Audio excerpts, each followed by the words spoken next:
Mama Bear's Reading Den. Welcome. Welcome back, Cubs. It's Mama Bear. We're in Mama Bear's Reading Den. I'm coming to you today because there is a Jewish holiday that starts today. It's called Tu BiShvat, and it's the holiday or birthday of trees. I'm going to read you a little book that has a theme of Tu BiShvat, and I hope you'll enjoy it. Happy Birthday Tree, a Tu BiShvat story. Written by Madelyn Rosenberg, illustrated by Jana Christy, published by Albert Whitman and Company, distributed by PJ Library. Joanie climbed the tree that grew tall and quiet in her front yard. Today was Tu BiShvat, the birthday of the trees. But Joanie's tree didn't look like it was celebrating. It didn't look like it even knew it was having a birthday. Happy birthday, tree! Joanie yelled so her voice would reach the highest branch. She sang the birthday song in Hebrew and English. The tree just stood there. I know what you need, Joanie said. A party. She climbed down and ran next door to Nate's house. Today is the birthday of the trees, she announced, and we're having a party. What do you get a tree for its birthday? Nate asked. Joanie thought a minute. Water, she suggested. Water is boring, Nate said. But trees need it, said Joanie. So they filled the watering can and poured water on the tree. The tree looked a little happier. What else? Asked Joanie. Sunshine, Nate said. Sunshine isn't boring. They looked up. Clouds covered the sun. Blow, Joanie said. Joanie and Nate blew and blew until the sun peeked out. The tree looked even happier. Now what? Nate said. Cupcakes. Joanie loved cupcakes. Together, she and Nate made a giant one out of the cool soil. The tree didn't take a single bite, but Joanie and Nate thought it looked happier. A good tree needs a good bird, Joanie said. She ran to the house and came back with Daisy, her souvenir swan from the botanical garden. Swans don't live in trees, Nate said, but Joanie stuck Daisy in the bend of a branch anyway.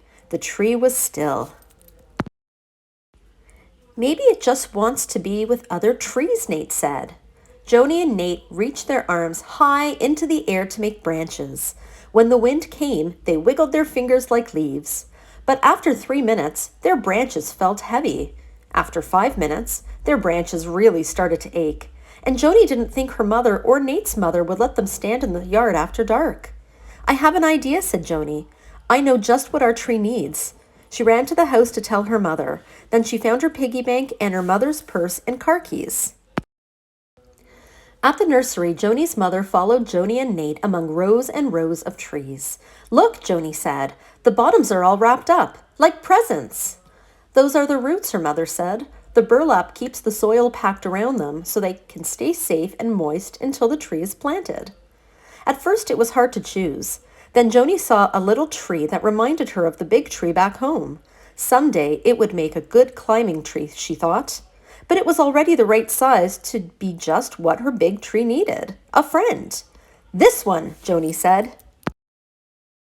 When Joanie's father came home, Joanie, her mother, and Nate were digging a hole for the little tree across the yard from the big one.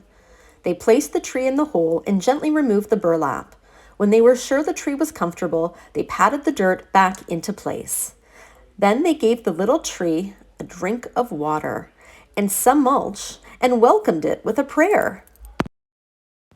Joanie brushed off her hands and stood in the shadow of the big tree. Happy birthday, tree, she said again. Now we can have our party. She passed out the newspaper hats she'd made for her own birthday. She gave a hat to each tree and to Nate and to her parents and to some of the neighbors who had gathered around to watch. Wait, Nate said. Shouldn't we give something to the new tree? What about my trees? It's their birthday too.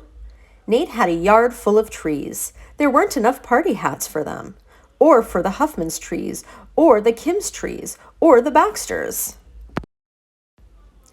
Joanie chewed on her lip and thought about what she could give the little tree, and all of the big ones. She spun around in a circle. She hopped on one foot. Then she decided, a promise. I will take care of you, little tree, Joanie said. I promise to protect you and water you and love you. I promise I'll be good to you, tree. I'll be good to the trees of the world. Her mother smiled. Her father winked. We promise too, everyone shouted. The trees looked happy.